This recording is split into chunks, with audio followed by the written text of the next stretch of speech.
Hi, நான் சுனில் குமார். நான் எடுத்திருக்க டாபிக் வந்து என்னென்னா யுனைடெட் நேஷன்ஸ் டெவலப்மெண்ட் ப்ரோக்ராம், ஷார்ட்டாக யூஎன்டிபின்னு சொல்லலாம். ஸோ முதல்ல சினாப்சிஸில் முதல்ல யூஎன்டிபியோட introduction, vision and mission, organisational structure, founding, administration, major functions, யூஎன்டிஜினா என்ன, sustainable development goals, human development index, jobs and funding, limitation and conclusion. இதுதான் நம்ம இப்போ ஃபுல்லாகவே பார்க்க போகிறோம். ஸோ முதல்ல யூஎன்டிபினா என்ன? UNDP, united Nations development programme, is the global development network of the united nations. It promotes technical and investment cooperation among nations and advocates for change, and connects countries to knowledge, experience and resources to help people build a better life for themselves. அதாவது பீப்புளுக்கு வந்து help பண்ணது எந்த வகையிலனா அவங்களோட better லைஃப்பை அவங்களே வந்து build பண்ணிக்கிறதுக்கு. அவங்களே எப்படி பில்ட் பண்ணிக்க அவங்க வந்து என்ன பண்ணால் ஒரு டெக்னிக்கல் சப்போர்ட், ஒரு இன்வெஸ்ட்மெண்ட் கோஆப்ரேஷன், அவங்க இருக்கிற எல்லா நேஷன்ஸ் கண்ட்ரீஸ்க்கும் வந்து ஒரு டெக்னிக்கல் சப்போர்ட் வந்து கொடுக்குது. நாலேஜ் அதிகப்படுத்துது, எக்ஸ்பீரியன்ஸை உருவாகுது, ரிசோர்ஸஸை கொடுக்குது. ஸோ இது வகையால் பீப்புளை வந்து ஹெல்ப் பண்ணுது அவங்களோட பெட்டர் லைஃப்பை அவங்களே பில்ட் பண்ணிக்க. So UNDP has an increasing emphasis to provide expert advice, training and grant support to developing countries working on solution to global and national development challenges. ஆனால் UNDPயோட ஆஃபர்ஸ் வந்து எந்தெந்த கண்ட்ரீஸ்க்கு வேணும்னு அவங்களே ரிக்வெஸ்ட் பண்ணுறாங்களோ அவங்களுக்கு மட்டும்தான் இதோட ஆஃபர்ஸ் வந்து கொடுக்கும். ஸோ இப்போது விஷன் அண்ட் மிஷன் பார்ப்போம் UNDPயோட.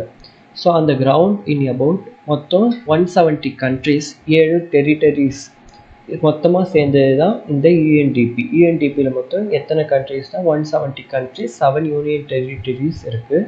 ஸோ UNDP வந்து எதுக்கு முக்கியமாக ஒர்க் பண்ணுதுன்னா இராடிகேட் பாவர்ட்டி, இந்த பிளானட்டை வந்து ப்ரொடெக்ட் பண்ணணும், அதுக்கு முக்கியமாக பாவர்ட்டியை வந்து ஒழிக்கணும். அதில் தான் வந்து இதோட முக்கியமான ஒரு கோலே இருக்குது. அவங்க வந்து கண்ட்ரீஸ்க்கு வந்து ஹெல்ப் பண்ணுறாங்க.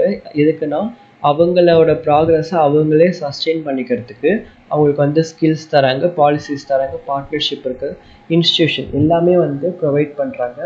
எதுக்குன்னா அவங்களோட ப்ராக்ரஸை அவங்களே சஸ்டெயின் பண்ணிக்கிறதுக்காக. ஸோ UNDP வந்து பார்த்தோம் இப்போ 177 கண்ட்ரீஸ்க்கு வந்து அதாவது ஒர்க் பண்ணது UNDP. எதுக்குன்னா helping to eradicate poverty, reduce inequalities and exclusion. அப்புறம் மட்டும் இல்லாமல் பில்ட் ரெசைலன்ஸ், ஒரு எதிர்ப்பு திறனை வந்து பில்ட் பண்ணது எல்லா கண்ட்ரீஸ்க்கும். எதுக்குன்னா அவங்களோட ப்ராக்ரஸை அவங்களே சஸ்டெயின் பண்ணிக்க.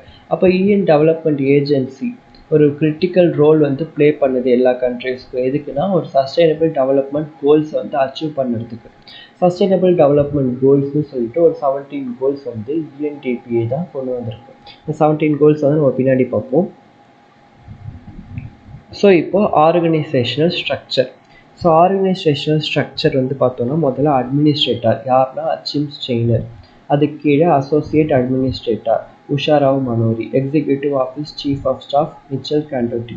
ஸோ இது மூணும் சேர்ந்து என்னென்னலாம் கொண்டு வருதுன்னா bureau for external relation and advocacy, representation offices, bureau for management services, global services solution center, bureau for policy and program support, global policy centers, crisis bureau. So இது 4 bureaus வந்து கொண்டு வருது. அது மட்டும் இல்லாமல் ஒவ்வொரு கண்ட்ரீஸ்க்கும், for example regional bureau for Africa கீழே ஆஃப்ரிக்கா ரீஜனல் ஹப் இருக்குது. Regional bureau for Asia and Pacific, regional bureau for Arab state, regional bureau for Europe and the CIS, regional bureau for Latin America and Caribbean. அது கீழே regional hub எல்லாத்துக்குமே இருக்குது. இது எல்லாமே சேர்ந்தது தான் வந்து country officers. So Asia and Pacific வந்து தலைநகராக எது இருக்குன்னா பேங்காக் இருக்குது, அது மாதிரி. ஸோ இந்த சைடு உள்ளது எல்லாமே ஆஃபீஸஸ். என்னென்ன ஆஃபீஸ் இருக்குது, என்னென்ன கம்பெனிஸ் இருக்குதுன்னு பார்த்தோன்னா office of the ombudsman, human development report office, independent evaluation office, office of audit and investigation, ethics office, UN office for South cooperation, United Nations volunteers, United Nations capital development fund. இதுதான் வந்து organisational structure. இது எப்போ கொண்டு வந்திருக்காங்க, லாஸ்ட்டாக இது வந்து edit பண்ணது வந்து ஏப்ரல் 2021. ஓகேவா? ஸோ இது வந்து ஈஸியாக புரியணுங்கிறதுக்காக நான் வந்து பண்ணது. Next founding. இது எப்போ கொண்டு வந்தாங்க? UNDP வந்து எப்போ ஃபவுண்ட் பண்ணாங்கன்னா 22 நவம்பர் 1965. யாரோட மெர்ஜ் பண்ணி கொண்டு வந்தாங்கன்னா இபிடிஏ அண்ட் ஸ்பெஷல் ஃபண்ட். இபிடிஏனா expanded programme for technical assistant.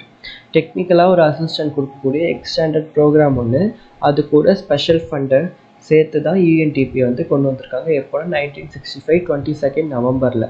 So இபிடிஏ இருக்குல்ல, அது எப்போ கொண்டு வந்தாங்கன்னா 1949 to help the economic and political aspects of under developed countries. அதே நேரத்தில் ஸ்பெஷல் ஃபண்ட் வந்து எதுக்குன்னா யூஎன் டெக்னிக்கல் அசிஸ்டன்ட்க்கு ஒரு ஸ்கோப்பாக இருக்கிறதுக்காக ஸ்பெஷல் ஃபண்டுங்கிறத கொண்டு வந்தாங்க. இப்போ இது ரெண்டும் சேர்ந்து தான் யூஎன்டிபியை வந்து கொண்டு வந்திருக்கு. ஓகேவா? இந்த ஸ்பெஷல் ஃபண்ட் வந்து எந்த ஐடியாவில் வந்ததுன்னா special United Nations fund for economic development, அதாவது சன்ஃபெட்னு சொல்லுவாங்க. அது வந்து இனிஷியலாக எப்படி சொல்லியிருந்தாங்கன்னா United Nation fund for economic development, ஒரு எக்கனாமிக் டெவலப்மெண்ட்டுக்காக ஃபண்டு ரெடி பண்ணுவாங்க யுனைடெட் நேஷன்ஸ், அதுக்கு பேர் அன்ஃபெட். அது இப்போ என்ன ஆச்சுன்னா SUNFED, special United Nations fund for economic development. அதை வச்சு தான் அதுவும் இபிடியும் சேர்ந்து யூஎன்டிபியை கொண்டு வந்திருக்காங்க. ஸோ இப்போது அட்மினிஸ்ட்ரேஷனை பற்றி பார்ப்போம். ஸோ அட்மினிஸ்ட்ரேட்டர் ப்ராசஸ் வந்து எப்படி நடக்கும்னா under secretary general of the united nations வச்சு தான் நடக்கும். ஸோ இந்த அட்மினிஸ்ட்ரேட்டர் வந்து 3rd ஹையஸ்ட் ரேங்கிங் அஃபிஷியலாக இருப்பாங்க யுனைடெட் நேஷன்ஸில். ஓகேவா? அவரோட ரெஸ்பான்சிபிலிட்டிஸை இன்னும் அதிகமாக்கிறதுக்கு என்ன ஆகும்னா அந்த யூஎன்டிபியோட ஹெட்டுக்கு வந்து யூஎன் சஸ்டைனபிள் டெவலப்மெண்ட் குரூப் அப்படின்னு சொல்லிட்டு ஒவ்வொரு கண்ட்ரீஸ்லேயும் அவங்க அந்தந்த ஹெட்டு வந்து குரூப் வந்து டெவலப் பண்ணியிருப்பாங்க. ஸோ அந்த இதுக்கு வந்து வைஸ் சேர்மனாக இவரே வந்து இருப்பார், அதாவது யூஎன்டிபியோட ஹெட்டே வந்து இருப்பார். ஸோ இந்த position of administrator is appointed by யார் மூலிமா அப்பாயின்மெண்ட் பண்ணுறாங்கன்னா secretary general of the UN, United நேஷன்ஸோட செக்ரட்டரி ஜெனரல் தான் அப்பாயிண்ட் பண்ணுவார். அதெல்லாம் கன்ஃபார்ம் பண்ணுறது யாருன்னா general assembly for the term of 4 years. 4 years வரைக்கும் தான் ஒரு தலைவர், ஒரு அட்மினிஸ்ட்ரேட்டர் வந்து இருக்க முடியும். ஸோ கரண்ட் அட்மினிஸ்ட்ரேட்டர் யாருன்னா Achim Steiner from ESA. So 5 கண்ட்ரீஸ்க்கு வந்து ஒரு சம் இன்ஃப்ளூயன்ஸ் இருக்குது அந்த அட்மினிஸ்ட்ரேட்டர் வந்து செலக்ட் பண்ணுறதுக்கு. ஸோ அந்த 5 கண்ட்ரீஸ்லேருந்து தான் அட்மினிஸ்ட்ரேட்டர் இதுக்கு வந்து போட்டிக்கு வந்து நிற்பாங்க. ஸோ ஃபஸ்ட்டு அட்மினிஸ்ட்ரேட்டராக யூஎன்டிபியில் இருந்தது யாருன்னா பால் ஜி ஹாஃப்மன். அவர் வந்து former head of the economic cooperation administration. அவர் தான் முதல்ல மார்ஷல் பிளான்னு கொண்டு வந்தாங்கல்ல, அதுக்கும் அவர் தான் வந்து அட்மினிஸ்ட்ரேட் பண்ணார். ஸோ இதுதான் அட்மினிஸ்ட்ரேட்டர். இப்போ மேஜர் ஃபங்க்ஷன்ஸ்லாம் என்னென்னு பார்ப்போம். ஸோ முதல் மேஜர் ஃபங்க்ஷன் என்னென்னா டெவலப்மெண்ட் ப்ரோக்ராம்ஸ், அதாவது sponsors innovative projects and local based development programmes, அதோட மெயின் ஃபங்க்ஷன். நெக்ஸ்ட் வந்து ஹெச்ஐவி எய்ட்ஸ், அதாவது கண்ட்ரீஸ்க்கு வந்து அவங்க வந்து எல்லா கண்ட்ரீஸ்லையும் ஒர்க் பண்ணுவாங்க. எதுக்குன்னா ஒரு நேஷ்னல் ரெஸ்பான்ஸ் கிடைக்கணும் ஹெச்ஐவி எய்ட்ஸ்க்கு, அதை ஒரு ஸ்ட்ரென்தன் பண்ணுங்கிறதுக்காக அதுவும் ஒரு ஃபங்க்ஷனாக இருக்குது. அது மட்டும் இல்லாமல் promote fair and inclusive election with a special focus on women and marginalised people. Election டைமில் உமனுக்கும் மார்ஜினலைஸ்ட் பீப்புளுக்கும் ஒரு ஸ்பெஷல் ஃபோக்கஸ் வந்து கொடுக்குறாங்க இவங்க. Help countries to prevent natural disaster and recover crisis, அதாவது அவங்களோட ரெசைலன்ஸை வந்து அவங்களே வந்து, அதாவது எதிர்ப்பு திறனை வளர்த்துக்க வந்து இது பண்ணுறாங்க இவங்க. ஸோ ரைசஸ் கிளைமேட் ரிலேட்டட் ஃபண்ட்ஸை வந்து ரைஸ் பண்ணி தராங்க.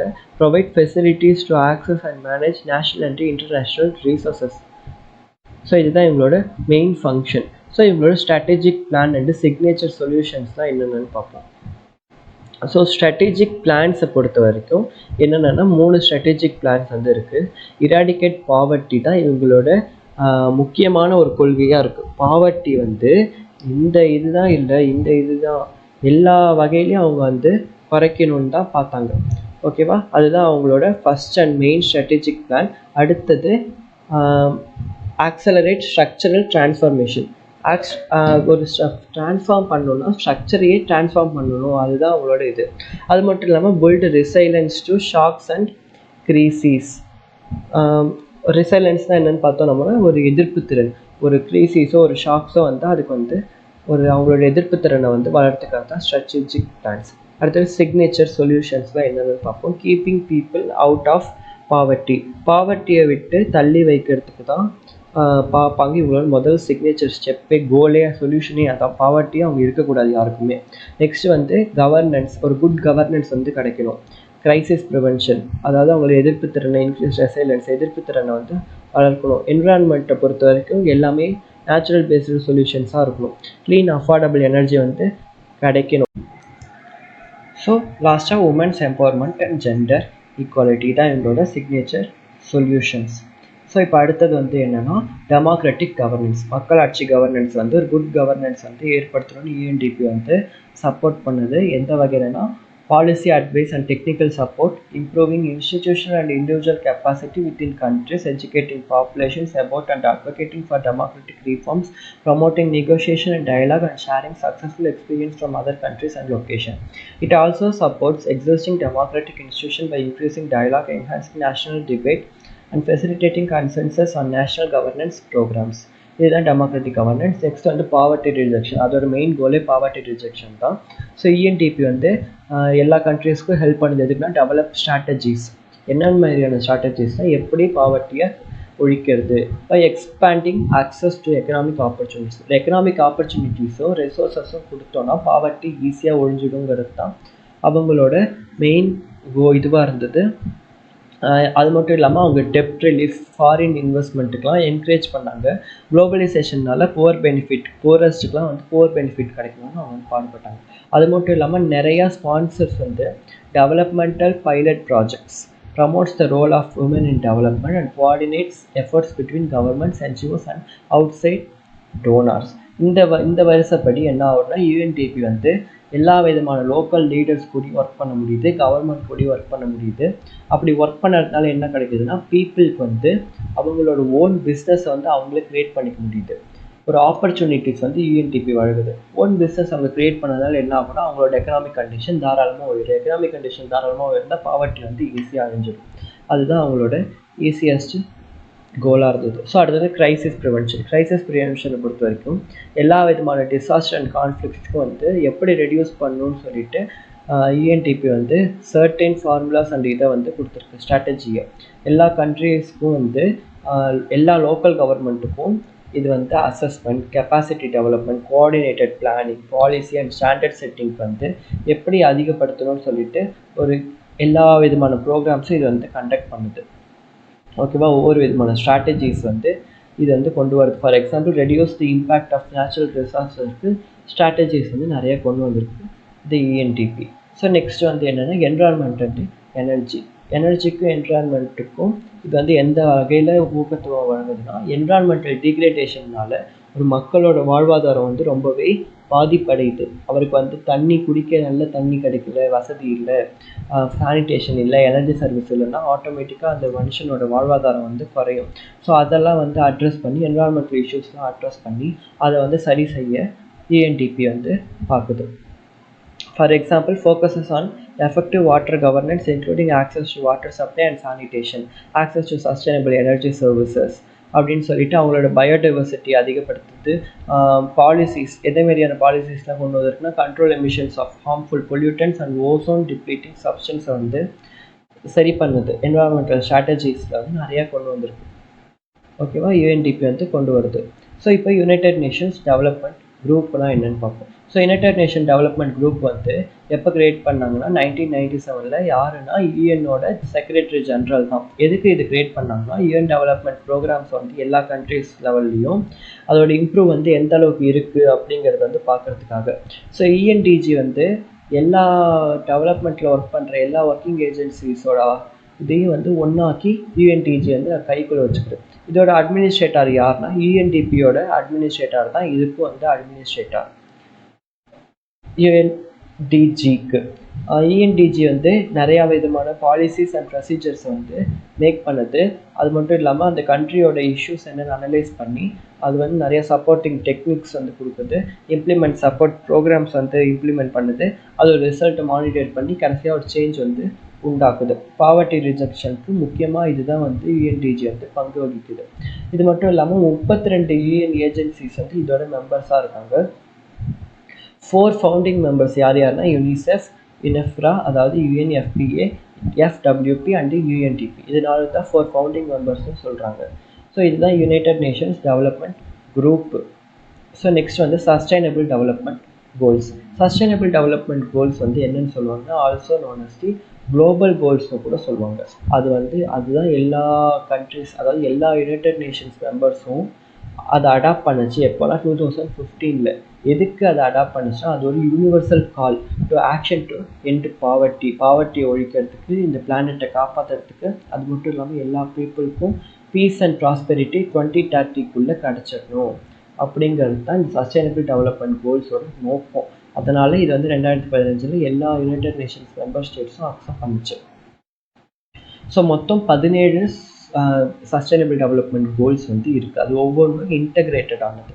அதாவது எல்லா எஸ்டிஜிஸும் வந்து என்னென்னா, ஒரு வேர்ல்டுக்கு வந்து ஒரு லைஃப் சேஞ்சிங் ஜீரோஸை கொண்டு வர்றதுக்காக தான். என்னடா லைஃப் சேஞ்சிங் ஜீரோஸுங்கிறது, மக்கள்கிட்ட இருக்கிற ப்ராப்ளம், மக்களை சுற்றி உள்ள ப்ராப்ளம்ஸை வந்து ஜீரோவாக்கி மக்களை ஹீரோவாக்குறது தான் இந்த எஸ்டிஜிஸோட வேலை. For example including zero poverty, zero hunger, zero AIDS, zero discrimination against women and girls. இதுதான் இந்த எல்லா டார்கெட்ஸ் வந்து எல்லாமே வந்து ரீச் பண்ண எல்லாராலுமே இது வந்து கிடச்சிடணும் அப்படிங்கிறது தான் இதோட நோக்கம். ஸோ மொத்தம் 17 சஸ்டைனபிள் கோல்ஸ் இருக்குது. என்னன்னு பார்ப்போம். நம்ம மொத்தம் 17. நோ பாவர்ட்டி ஃபஸ்ட்டு ஒன்னே, no poverty, zero hunger, good health and wellbeing, quality education, gender equality, clean water and sanitation, affordable and clean energy, decent work and economic growth, industry innovation and infrastructure, reducing inequality, sustainable cities and communities, responsible consumption and production, climate condition, life below water, life on land, peace, justice and strong institution, partnership for the goals. இதுதான் 17 sustainable development goals. So இதுக்கு வந்து targets and indicators இருக்குது. So எல்லா கோலுக்குமே வந்து 8 to 12 targets இருக்குது. எல்லா டார்கெட்டுக்கும் 1 to 4 indicators இருக்குது. Indicators எதுக்கு இருக்குன்னா, அதோட ப்ராக்ரஸ் வந்து பார்க்குறதுக்காக. ஸோ அந்த டார்கெட்ஸ்லாம் வந்து அவுட்கம் டார்கெட்ஸாகவும் இருக்கும், சில நேரம் இம்ப்ளிமெண்ட் பண்ணக்கூடிய டார்கெட்ஸாகவும் இருக்கும். சில டார்கெட்ஸ் வந்து எஸ்டிஜிஸ் வந்து எந்த அளவுக்கு செயல்படுது, எந்த அளவுக்கு அச்சீவ் பண்ணியிருக்குன்னு சொல்லிட்டு பார்க்குறதுக்கு கூட நிறைய டார்கெட்ஸ் வந்து கொண்டு வந்திருக்காங்க. அப்பப்போ தேவைப்படும் போது டார்கெட்ஸ் கொண்டு வருவாங்க. கோல் நம்பர் 17 பொறுத்த வரைக்கும், கோல் நம்பர் 17 வந்து பார்ட்னர்ஷிப் ஃபார் த கோல்ஸ், அதாவது எஸ்டிஜிஸோட எந்த அளவுக்கு கோல் அச்சீவ் ஆகிருக்கு அப்படின்னு வந்து பார்க்குறது வந்து கோல் நம்பர் 17 வேலை. ஸோ நெக்ஸ்ட் வந்து human development index. So human development index அப்படின்னா என்னென்னா, அதோட ஸ்டாட்டிஸ்டிக் கம்போசிட் எதை கம்போஸ் பண்ணியிருக்குன்னா, இண்டெக்ஸ் ஆஃப் லைஃப் எக்ஸ்பெக்டன்சி, ஒரு மனுஷனோட லைஃப் எந்த அளவுக்கு இருக்குது அப்படிங்கிற பார்க்குறது, ப்ளஸ் எஜுகேஷன், அவன் வந்து எந்த அளவுக்கு ஸ்கூல் படிக்கணும், அவன் எந்த அளவுக்கு படிச்சிருக்கான், அதோட மீன் ரேஷியோ, அதுதான் வந்து எஜுகேஷன். தேர்ட் வந்து அவனோட வருமானம், பெர் கேபிட்டா இன்கம் இண்டிகேட்டர்ஸ், அதுதான் வந்து ஒரு கண்ட்ரிஸ் ஒரு ஹியூமன் டெவலப்மெண்ட் எந்த அளவுக்கு ஆயிருக்குங்கிறத வந்து கணிக்கக்கூடிய 3 விஷயம்னா இதுதான். இதை வச்சு தான் கணிப்பாங்க. ஸோ இது ஈஸியாக சொல்லணும்னா dimension indicator, dimension index. So human development இண்டெக்ஸுக்கு 3 டைமென்ஷன் இருக்குது. Long and healthy life, knowledge, decent standard of living. அதோட இண்டிகேட்டர்ஸ் வந்து life expectancy at birth, expected years of schooling, mean year of schooling. So GNI per capita. Index dimension index வந்து life expectancy index, education index, GNI index. So இது எல்லாமே சேர்த்தது தான் வந்து human development index. So இப்போ next வந்து என்னென்னா jobs and funding. So இதோட ஃபண்டிங் எப்படி கிடைக்குது? ஸோ முதல்ல UNDP provides variety of jobs. அந்த வெப்சைட்குள்ளே போய் பார்த்தோன்னா அந்த அளவுக்கு ஜாப்ஸ் வந்து யூஎன்டிபியில் கொட்டி கிடக்கு. ஃபார் எக்ஸாம்பிள் சொல்லணும்னா, யூஎன்டிபியில் வந்து 177 கண்ட்ரிஸ் இருக்குதுன்னு பார்த்தோம். ஸோ அந்த 177 கண்ட்ரீஸ்லையும் அந்த 17 sustainable goals, human development index, ஒவ்வொரு ரிப்போர்ட் கொண்டு வர்றது, ஒவ்வொரு ஆர்கனைசேஷனுக்கு போய் ஒவ்வொரு வேலை பார்க்குறதுன்னு சொல்லிட்டு கிட்டத்தட்ட ஒரு கண்ட்ரியில் மினிமம் லெவல் ஆஃப் ரெக்குவயர்மெண்ட் வந்து எவ்வளோ இருக்குன்னா, மினிமமாக ஆள் தேடுறதே வந்து கிட்டத்தட்ட 250 இருக்குது ஒரு கண்ட்ரியில். ஸோ மொத்தம் 177 கண்ட்ரிஸ். ஸோ 250 ஒரு கண்ட்ரிலேருந்து மினிமமாக எடுத்துக்கிறாங்க. மேக்ஸிமம் இவ்வளோ வேணுமோ எடுத்துப்பாங்க. For example project manager, project assistant manager, வெறும் manager, assistant manager, field visitor, field worker. So அப்படின்னு சொல்லிட்டு ஏகப்பட்ட ஃபீல்டில் ஏகப்பட்ட ஒர்க்கர்ஸ் வந்து யூஎன்டிபி வந்து ப்ரொவைட் பண்ணுது. இது மூலியமாக கூட பாவர்ட்டியை வந்து இராடிகேட் பண்ணலாம் நம்ம. ஸோ நெக்ஸ்ட் வந்து ஃபண்டிங் எப்படி கிடைக்குது? In order to our mandate, UNDP relies ஃபுல்லாக வாலண்ட்ரி கான்ட்ரிபியூஷன்ஸை நம்பி தான் இருக்குது. எங்கள் யுனைடெட் மெம்பர் ஸ்டேட்ஸோட வாலண்ட்ரி கான்ட்ரிபியூஷனை நம்பி தான் இருக்குது. அது மட்டும் இல்லாமல் மல்டிலேட்டரல் ஆர்கனைசேஷன் மூலிமா கிடைக்கிறது, ப்ரைவேட் செக்டரால் கிடைக்கிறது. அதர் சோர்ஸில் பார்த்தோன்னா ஒரு ப்ரோக்ராம் ப்ராஜெக்ட்லாம் கண்டக்ட் பண்ணி வரக்கூடிய பணம் தான். இது ஃபுல்லாக ஜாப்ஸ் அண்ட் ஃபண்டிங் இப்படி தான் இருக்குது யூஎன்டிபிக்கு. ஸோ நெக்ஸ்ட் வந்து லிமிட்டேஷன். இதுக்கும் வந்து லிமிட்டேஷன்ஸுங்கிறது இருக்குது. ப்ராஜெக்ட்ஸ்லாம் வந்து கரெக்ட் டைமில் வந்து இம்ப்ளிமெண்ட் பண்ண முடியல. ஸோ ஃபார் எக்ஸாம்பிள் ஃபஸ்ட்டு ப்ராஜெக்ட்னு பார்த்தோம்னாலே நம்ம வந்து நோ பாவர்ட்டியை வந்து 2020 2030 இந்தியாவில் நம்ம ஒழிக்கணும், இராடிகேட் பண்ணணும், எந்த அளவுக்கு முடியுமோ டார்கெட்டு இண்டிகேட்டர் சொல்லிட்டு எல்லாமே செட் பண்ணிடுறாங்க. அது செட் பண்ணி அது கரெக்டான டைமில் ஆரம்பிப்பாங்கன்னா முடியாது. அதுக்கு காரணம் என்னென்னா புவர் பீப்புள் வந்து ப்ராப்பராக அவங்களுக்கு வந்து ஒரு ஃபெசிலிட்டி வந்து கிடைக்காது. டெவலப்பிங் கண்ட்ரிஸாக இருந்தால் ப்ராஜெக்ட் இம்ப்ளிமெண்டேஷன் வந்து ரொம்பவே டஃப்பாக இருக்கும். ஏன்னா பொலிட்டிக்கல் இன்டர்ஃபரன்ஸ் வந்து அங்கே அதிகமாக இருக்கும். ஏன்னா பொலிட்டிக்கல் இன்டர்ஃபரன்ஸ் வந்து எல்லா இடத்துலையுமே அதிகம். நம்மளே ஒரு வேலை தேடி போகிறோம்னா நமக்கு வந்து நிறையா விதமான தடங்கள் வரும். அதில் பொலிட்டிக்கல் இன்டர்ஃபரன்ஸும் ஒன்று தான். ஸோ கோஆர்டினேஷன் ப்ராப்ளமும் கண்டிப்பாக இருக்குது. ஒரு இடத்துலேருந்து இங்கே இருக்காங்க, ஃபோன் மூலிமா ஒரு விஷயம் கம்யூனிகேட் பண்ணுறாங்க, இது பண்ணுறாங்க அப்படிங்கிற போது ஒரு கோஆர்டினேஷன் வந்து கண்டிப்பாக லேக் ஆகும். ஸோ இதெல்லாம் தான் இதோட லிமிட்டேஷன்ஸ். ஸோ இப்போ கடைசியாக இஎன்டிபினா என்ன அப்படின்னு சொல்லிட்டு ஒரு கிளான்ஸ் பார்த்துக்கலாம். ஸோ ஆர்கனைசேஷன் டைப் வந்து ப்ரோக்ராம். அட்மினிஸ்ட்ரேட்டர் வந்து அச்சிம் ஸ்டெய்னர், அவர் தான் அட்மினிஸ்ட்ரேட்டராக இப்போதைக்கு இருக்கார். ஃபர்ஸ்ட் அட்மினிஸ்ட்ரேட்டர் யாருன்னா பால் ஜி ஹோஃப்மன் யூஎஸ்ஏ. எஸ்டாப்ளிஷ்டு எப்போ 22 November 1965. ஹெட் குவார்ட்டர்ஸ் வந்து New York city. Operating countries 177 countries. Parent organisation வந்து எக்கோசாக், அதாவது United Nations economic and social council. இதுதான் வந்து யூஎன்டிபி. So thank you.